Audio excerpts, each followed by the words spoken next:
مسجد گرا دی۔ تو قرآن میں سورہ توبہ میں اللہ رب العالمین نے مسجد ضرار کا ذکر فرما دیا کہ فرمایا ہر مسجد نہیں ہوتی، فرمایا مسجد وہی ہوگی جس کے منبر سے حضور کی ختم نبوت کی بات کی جائے گی۔ ہر منبر قابل قبول نہیں ہوتا، منبر وہی قابل قبول ہوگا کہ جس منبر سے حضور کی عظمتوں کی بات کی جائے گی۔ اللہ کے محترم یہ نہیں کہا جائے گا کہ جی حضور علیہ السلام کے بعد بھی اگر کوئی نبی آ جائے تو حضور کی ختم نبوت پہ کوئی فرق نہیں پڑے گا، پھر تو وہ مسجد نہیں ہے، وہ منبر نہیں ہے۔ اللہ کے محترم یہ سوچ، یہ فکر انتہائی غلط اور غلیظ ہے کہ جی مسجد تو مسجد ہوتی ہے۔ میں نے کہا جی مسجد تو مسجد ہوتی ہے، لیکن پھر مسجد قباء ہونی چاہیے، پھر مسجد نبوی ہونی چاہیے، پھر مسجد قبلتین ہونی چاہیے،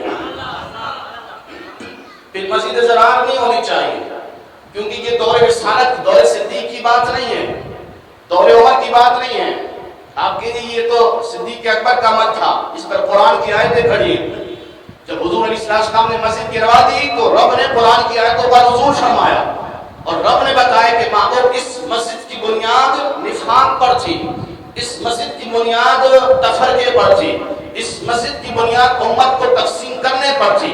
تو رب نے واضح تمہیں حکم دے دیا کہ جس مسجد کی بنیاد تفرقے پر ہو، جس مسجد کی بنیاد نفاق پر ہو، نفاق یعنی منافقت پر ہو، تو فرمایا وہاں پر نماز نہیں ہوتی۔ اللہ نے منافقت کیا ہے کہ جی یہ بھی ٹھیک ہے، یہ بھی ٹھیک ہے، یہ بھی صحیح ہے، یہ بھی صحیح ہے، تو اللہ کے بدر میں ایسا نہیں چل سکتا۔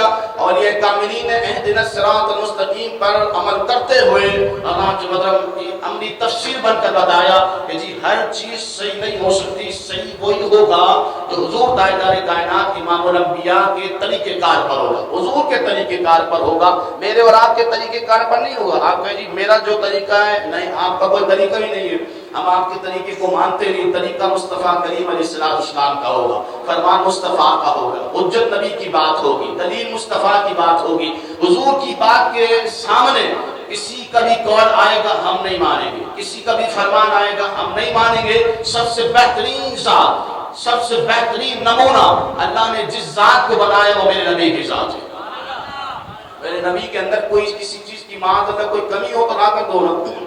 حضور نے کوئی چیز چھوڑی ہو دین بتانے میں تو آپ مجھے بتاؤ نا۔ حضور نے تو ہر چیز بیان فرمائی ہے، یعنی یہاں تک کا بیان 1400 سال پہلے حضور نے مسجد گروائی تو حضور نے واضح فرما دے کہ جی مسجد نہیں ہوتی ہے، جس کی بنیاد تقوی پر ہو وہ مسجد ہوتی ہے، اور جس کی بنیاد نفاق پر ہو وہ مسجد ضرار ہوتی ہے، نقصان پہنچانے والی، ایمان کا نقصان، دین کا نقصان، اسلام کا نقصان۔